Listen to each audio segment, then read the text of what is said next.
La decisión del fuerte de Laramie.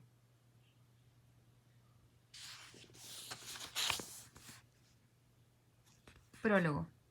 En el año 1843 comenzó la Gran Migración en los Estados Unidos. En los siguientes 25 años, alrededor de 500.000 de personas se mudó al oeste. Algunos iban en búsqueda de los campos de oro en California.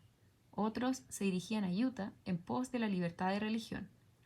Más de 100.000 personas recorrieron el Sendero de Oregón en carretas cubiertas hasta el territorio de Oregón, atraídas por la promesa de tierras fértiles y gratuitas.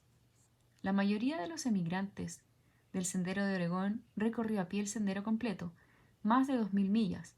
La travesía duraba entre 4 y 6 meses y recorrían un promedio entre 10 y 15 millas por día.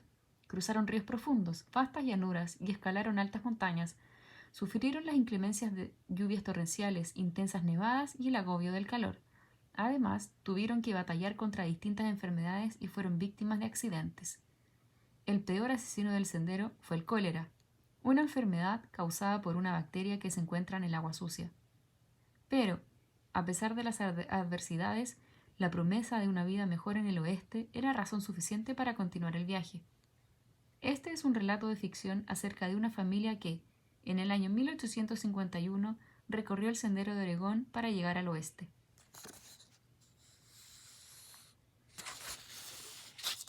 Casi un desastre. ¡Empujen las carretas!, gritó el capitán Lucas Farnsworth. Eran casi las 7 de la mañana y la primera goleta de las praderas empezaba a alejarse del lugar. Unas carretas más atrás, Jaime Whitten hacía estallar su látigo sobre las cabezas de sus bueyes. Lentamente, el grupo de carretas emprendía el viaje hacia Oregón. Junto al carromato familiar estaba Enrique Whitten, de 4 años, junto a sus hermanos mayores, Jorge y Alicia. «Quiero sentarme con mamá», gritó de pronto el pequeño. Entonces se acercó rápidamente al frente de la carreta y trató de sentarse de un solo salto.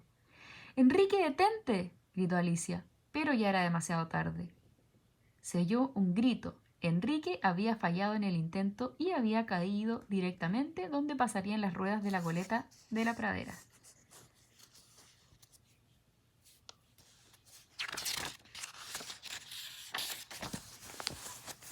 Desesperado, el niño logró escapar a las ruedas que se acercaban y apenas pudo salvarse de que la pesada carreta lo aplastara.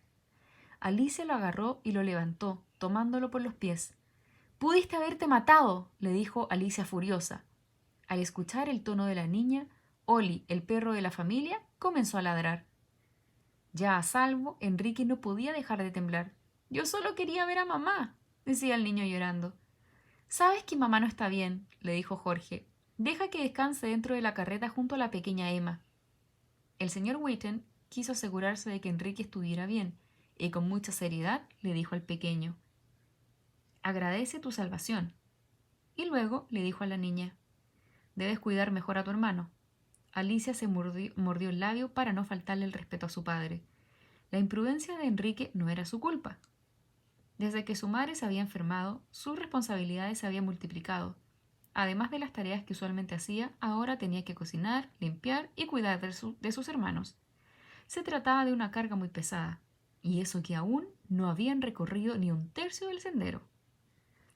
Ya su fiebre por ir a Oregón había bajado. El señor Whitten regresó junto a los bueyes. Al grito de «¡Arre, arre!», los dirigía hacia la derecha y hacia la izquierda. Durante 5 largas horas, los Whitten avanzaron lentamente. Al igual que ellos, lo hicieron otras 60 familias que venían delante y detrás de su carreta. Los paisajes. A medida que continuaba el viaje, los símbolos de pioneros angustiados que habían recorrido el camino ante que ellos se hacían evidentes. Habían objetos abandonados al costado del camino. Alicia vio calentadores, sillas mecedoras y baúles llenos de porcelana fina. Todo había sido dejado atrás por otras personas, porque resultaba pesado para los bueyes. En un momento, Alicia se agachó para juntar un diario que estaba sobre una pila de libros abandonados. Recordó que su madre le había dicho que los diarios narraban los sucesos en el momento que sucedían. Su madre tenía un diario, aunque después de enfermarse no había vuelto a escribir. La enfermedad no era grave, pero igualmente Alicia estaba preocupada. Al menos no se trataba del temido cólera. Las personas que contraían esta enfermedad no sobrevivían ni un día. Ya habían muerto 10 viajeros. Uno de ellos había sido el primer capitán. A medida que avanzaban lentamente, los cubos de leche sostenidos del lado de afuera de las carretas se sacudían y salpicaban. Alicia sabía que eso le restaría una tarea, encargarse de batirla para hacer mantequilla.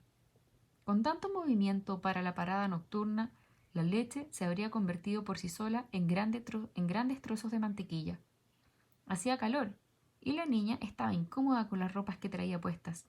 En un momento, la carreta pasó sobre un pozo de agua.